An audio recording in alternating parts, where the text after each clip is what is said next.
Monsieur le Président, chers collègues, donc c'est moi qui suis très honorée parce que c'est la première fois que je viens au CREF. Donc je voulais remercier les organisateurs, dont Ramine, et surtout remercier le président actuel pour le prêt de sa cravate. Donc moi, le sujet qui m'est donné, il est assez simple finalement, c'est quelle est l'implication des services extra-universitaires au sein du CEMIR. Donc j'ai un conflit d'intérêt puisque je suis la présidente du CEMIR et ma présentation, je n'ai pas utilisé ChatGPT pour faire la présentation. Donc le CEMIR, en bref, ça regroupe tous les enseignants et enseignantes de la discipline de médecine intensive réanimation, qu'ils soient universitaires ou non. Et d'ailleurs, aujourd'hui, le 24 mars, enfin le 27 mars ou le 28 mars 2024, il y a 210 membres qui sont inscrits, 111 titulaires, donc c'est les PUPH de la discipline nommée dans la 4802 et 99 associés. Et le rôle d'un collège, c'est d'être responsable de l'enseignement de sa discipline pour les étudiants de 2e cycle, donc les externes, et de 3e cycle, les internes. Et donc, vous allez voir l'implication des différents membres. Donc d'abord, le CA, c'est 12 membres élus, et dans les 12 membres élus, il y a 6 membres associés, donc dits extra-universitaires. Il y a également les membres du CNU, et puis parmi les membres invités, il y a un certain nombre d'extra-universitaires, puisque le responsable du site web, c'est Grégoire Muller, que parmi les responsables de la simulation, il y a Charles Cerf, et puis on a une représentante du CREF qui est Bérangère Vivet. Dans le bureau, il y a 6 membres, et dans ces 6 membres, il y a 3 membres extra-universitaires qui occupent des positions importantes, puisqu'il y a Yann Ayon qui est vice-président, Jean-Baptiste Lascarou qui est secrétaire, et puis notre trésorier, c'est Christophe Vincenot. Donc là, juste pour vous présenter, mais très brièvement, la feuille de route du CEMIR, les missions qu'on s'est fixées, c'est d'améliorer l'enseignement de la discipline et la prise en charge de nos étudiants. La deuxième mission majeure, c'est d'associer les extra-universitaires qui font de l'enseignement quotidiennement au lit du malade au niveau du CEMIR. Et puis, on a également comme mission de développer l'enseignement pour les professions paramédicales, augmenter le nombre d'internes, et puis collaborer, comme on le fait aujourd'hui, avec l'ensemble des composantes de la discipline. La démarche proactive, elle est pilotée par un groupe qui comporte donc Yann, Nicolas Deprost, Arnaud Delahaye, qui est membre du CA également, Bérangère Viveau, Christophe Vincenot, Dominique Vaudoir et Jean-Philippe Rigaud. Et donc, les premières actions qu'ils ont mises en œuvre, c'est une enquête en 2023 pour recenser au niveau du service ce que se faisait au niveau des étudiants, et puis mettre à disposition les ressources du CEMIR au sein de l'ensemble des services extra-universitaires, impliquer les membres dans l'enseignement, et puis communiquer auprès des internes sur l'existence des nombreuses réanimations extra-universitaires. Alors, en ce qui concerne l'implication des enseignants extra-universitaires dans le 2e cycle, d'abord, quelques chiffres. Les étudiants du 2e cycle, l'année dernière, 9 745 étudiants avaient passé les ECN. Cette année, en octobre 2023, seuls 7 140 étudiants ont validé la session 1, sachant qu'ils vont devoir passer les écosses et que certains vont probablement un peu saboter les choses parce qu'ils n'auront pas les rangs B et la discipline qu'ils veulent. Donc si on rajoute aux auditeurs libres qui ont redoublé l'année précédente, on aura environ 7500 étudiants qui vont passer ou qui seront internes en 2024. Donc cette enquête qui a concerné 200 services extra-universitaires, qui a été conduite par le groupe. Donc on vous a envoyé des questionnaires entre octobre et décembre 2023. 101 services ont répondu. Là, vous avez la répartition sur toute la France, qui représente finalement globalement la répartition des internes, avec 25% d'Île-de-France, 12% l'Est, 14% le Nord, 11% l'Ouest, 20% le Sud-Est et 17% le Sud-Ouest. Les réanimations étaient principalement des réanimations polyvalentes. Alors, la première question qu'on leur a posée, c'est est-ce qu'ils accueillaient des étudiants hospitaliers, des externes, des étudiants de 2e cycle. 63% des services en accueillaient. Parmi ceux qui ne les accueillaient pas, 58% souhaitaient en accueillir. Et donc, on avait demandé pourquoi ils n'accueillaient pas d'étudiants. Problème d'effectif médical dans plus d'un tiers des cas. La cause majeure, c'est le manque de contact avec l'université, 43%. Et puis, une toute petite partie, 3 répondants, ne se sentaient pas légitimement. À la question, est-ce que les membres interrogés étaient familiers avec la fameuse réforme du deuxième cycle, la R2C, 58% a répondu non, donc une majorité. Donc il y a un guide qui est en cours de création pour préciser le contenu de la R2C et accueillir les externes. 58% c'est beaucoup, mais en fait on peut aussi dire que 42% sont familiers avec le contenu de la R2C. Et si on regarde une autre enquête qui a été réalisée avec une autre population, là c'est Bertrand Herrmann et Sarah Ben-Ghanem qui ont fait dans le cadre d'un diplôme interuniversitaire de pédagogie un questionnaire pour savoir si les enseignants étaient à l'aise avec la R2C. Donc ils ont fait une étude multicentrique sur toute la France, U et non U, essentiellement exerçant en MIR. Ils sont passés par le CEMIR, le site de la SRLF, les réseaux sociaux. L'étude a été conduite un peu avant la nôtre. Ils ont recueilli un certain nombre de données dont je vous passerai, parce que l'enquête sera présentée plus en détail au séminaire. Ils ont obtenu 163 réponses avec une majorité de médecins qui exerçaient en CHU, 65%, 40% d'universitaires et 90%. Contrairement à tout à l'heure, on a vu que c'était que 60% des services qui accueillent des externes. Là, 90% accueillent des externes. On leur a demandé s'ils étaient familiers avec les modalités qu'on préconisait dans l'enseignement de la R2C. Quand on demande ce que c'est que la R2C, les échos, la simulation et l'apprentissage par raisonnement, d'abord, on a un peu moins de 10% qui ne sait même pas de quoi on parle. Quand on leur demande s'ils ont reçu une formation, environ 40% n'ont jamais reçu de formation sur la R2C. Quand on leur demande s'ils sont certifiés CIDES ou ECOS, il y a 10% qui disent qu'ils ne savent pas ce que c'est et entre 40 et 70% qui ne le sont pas. Tout ça pour dire que quand on compare à des services qui prennent en charge les étudiants, finalement, les résultats ils sont quasi comparables. Pour les écoles formatives, parce que c'est les modalités d'évaluation des étudiants de 6e année, et ils ne parlent que de ça, on demandait s'ils organisaient des écoles formatives, ces services extra-universitaires, dans leurs services. 69% répondaient non. Donc là, clairement, une majorité. Donc d'abord, il y a un livre Écosse qui va être qui a été élaboré par le CEMIR et qui va être édité au courant de l'année, premièrement.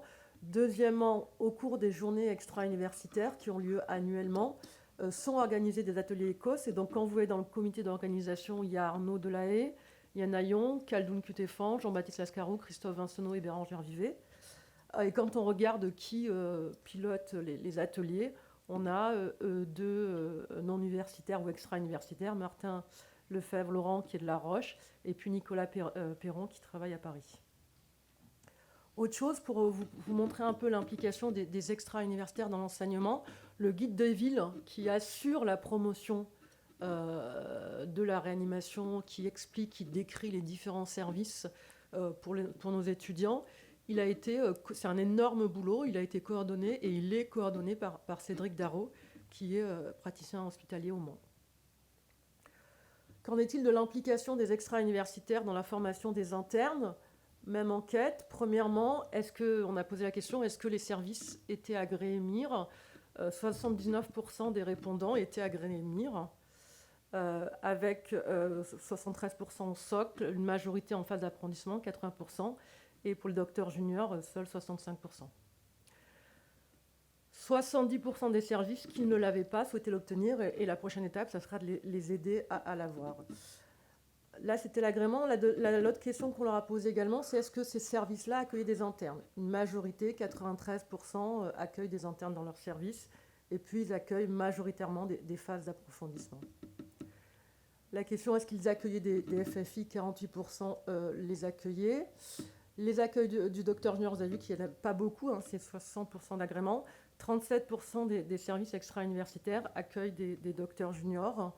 Et quand on demandait les modalités d'accueil des docteurs juniors, une majorité des stages se faisaient sur 6 mois et 26%, un quart sur 1 an. On leur a demandé aussi est-ce qu'ils avaient un accord avec le CHU pour des postes de juniors partagés, et ce vers quoi tous les composantes de la discipline poussent un peu. En tout cas, nous, pour les internes qui ne passent pas en CHU, c'est ce qu'on essaie de faire. Et puis dans d'autres régions, c'est beaucoup plus... c'est 1 an hors CHU. seuls 30% des services avaient des accords pour des postes partagés. Après, le type de garde pris par les docteurs juniors, on avait 17% des docteurs juniors qui ne faisaient que des gardes internes, ce qui n'est pas censé être le cas, hein, ils sont censés être mis en responsabilité. 37% avaient fait que des gardes de seniors et 45% faisaient les deux types de gardes, ce qui est classiquement recommandé. Ils commencent par des gardes internes puis des gardes de seniors. D'autres aspects de l'implication des extra-universitaires au sein du CEMIR.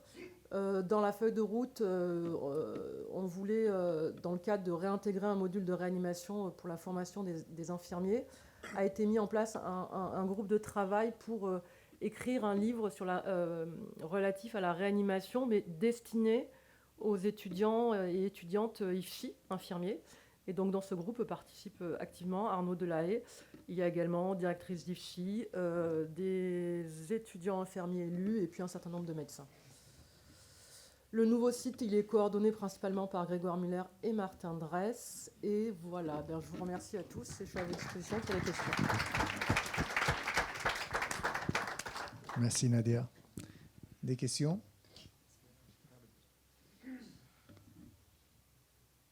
En fait, commencer à faire les écosses dans nos services permet aussi d'attirer les jeunes parce qu'ils savent que c'est positif, quoi. Oui, au fond de la salle, il y a une question. Non, mais c'était plus pour voir avec vous. Je suis Pierre-Antoine Pioche, je suis un des médecins de la réanimation de Moulins. Et nous, on a une réanimation qui n'est pas uniquement affiliée MIR, puisqu'on a des anesthésistes et des MIR. Moi, je suis le plus MIR des anesthésistes, parce que j'ai eu un parcours initial en MIR. Mais on a demandé un co-agrément principal, anesthésie-réanimation et MIR. Et en fait, dans nos petites villes, c'est une solution pour pallier au manque de médecins qui arrivent, de proposer 6 mois d'anesthésie, 6 mois de réa, et cette possibilité de changer pour ceux qui sont anesthésistes réanimateurs ou pour faire venir des MIR que uniquement sur la réa. Je ne sais pas si c'est quelque chose que vous acceptez. Nous, ça a été difficile en tout cas d'autoriser ce co-agrément-là. On ne sait même pas s'il va se pérenniser. Alors, je n'ai pas parlé des agréments MAR, mais effectivement, on a posé la question et donc 70% des services sont agréés également pour les internes MAR. Et la question que vous posez, c'est des docteurs juniors qui feraient 6 mois d'anesthésie uniquement et 6 mois de réanimation, c'est ça ? Par exemple, en agrément consolidation MAR, on a cette possibilité-là, de les faire venir 6 mois de l'année en réanimation, 6 mois de l'année en anesthésie. Nos MIR doivent faire de la réanimation, de la médecine intensive réanimation. Donc pour valider leur cursus, ils doivent faire 1 an dans un service agréé pour la médecine intensive réanimation, peu importe les autres agréments. Et le contexte, le cadre pour être agréé MIR est finalement assez simple. Hein, c'est avoir 2 enseignants PH en MIR, etc. Je dois avoir les critères quelque part. Pas de souci, bien sûr, pour que les MIR restent en réanimation. Hein, c'était pas ça, mais plus que, en fait, dans les docteurs juniors, on doit un peu choisir entre privilégier des docteurs juniors qui viennent de MIR ou privilégier des docteurs juniors qui viennent de MAR. Et on se ferme la porte pour nos blocs, en fait, en privilégiant l'agrément MIR. C'était un peu ça. Est-ce que dans la co-accréditation MIR-MAR, on n'a pas un bénéfice pour les deux filières, quoi, à la fois MAR et à la fois MIR? Alors, je ne sais pas. Nous, moi, je suis présidente des enseignants de la médecine intensive réanimation. Donc, honnêtement, je ne sais pas trop ce qui se passe en anesthésie-réanimation et je ne connais pas les textes. Nous, on a intérêt à prendre nos MIR, à les former, à les envoyer dans les services extra-universitaires parce que ça va être 60% de leur mode d'exercice. Et de fait, on a intérêt à avoir l'agrément MIR pour attirer ces jeunes, pour qu'ensuite ils prennent la relève. Sur la question de l'anesthésie-réanimation, je ne peux pas vous répondre. Sur la question de l'accréditation, peut-être que Alexandre peut y répondre ou Guillaume. Mais je comprends aussi les problématiques locales et le fait d'avoir des réanimateurs, quelle que soit leur origine, pour faire tourner les réanimations. Oui, je vais essayer d'apporter un élément de réponse. Donc moi, je suis Guillaume Thierry, je suis MIR à Saint-Étienne, mais je m'occupe aussi du 3e cycle à la fac de médecine à Saint-Étienne. En théorie, à ma connaissance, il n'est pas possible d'avoir 2 agréments principaux dans les textes, mais pas que nous, c'est dans la réforme du 3e cycle d'une façon générale. En revanche, il y a eu une modification dans la maquette MAR, à ma connaissance. Initialement, la maquette MAR disait que le docteur junior MAR devait avoir lieu dans un service avec l'agrément principal d'anesthésie-réanimation. Il y a eu une modification quelques années après. Le docteur junior peut se faire dans un service qui a l'agrément principal MAR ou MIR. Alors, c'est passé ça? Parce que pour avoir fait Là, il y a eu une parce modification unilatérale, je crois, de la maquette Parce que pour AR. faire pour avoir participé à l'AG des conseils nationaux de l'ensemble des collèges, toutes les modifications qui ont été proposées par tous les collèges, pour l'instant, compte tenu des changements de ministres, n'ont pas été arbitrées. Ah non, mais ça date d'il y a 2-3 ans, ça. Ben, ça n'a pas été arbitré. Les modifications maquettes, parce qu'il y a eu un bilan R3C, à ce moment-là, on a proposé un certain nombre de modifications. Effectivement, nos collègues ont fait une proposition unilatérale et ne nous ont pas consultés. Et dans ce contexte-là, pour l'instant, c'est à l'arbitrage et ça a encore été présenté par Luc Mouton. Je vous ferai un retour alors moi, tu vois, tu en sais plus que mardi moi. lors de la réunion des coordonnateurs. Donc, effectivement, ça a été ça a été demandé, on l'a pris, mais ça n'a pas été arbitré. Aucune des propositions n'a été arbitrée pour l'instant, compte tenu des changements de ministre. Donc toutes les maquettes modifiées depuis 2017, n'ont pas été officiellement modifiées. N'ont pas été officiellement modifiées. Bon, tu en sais plus que moi. C'est toi qui es présidente, alors c'est normal. Intérêt d'avoir 4 heures de réunion. Oui, mais à Mulhouse, nous avons un docteur junior MAR depuis 2 semestres. Il y a un principe de réalité. Après, il faut. Et Émir, on a les deux. Il y a des co-agréments, il y a un agrément principal et secondaire, ça on était au courant, mais après, effectivement, il faut faire tourner les services. Ouais. D'autres questions ?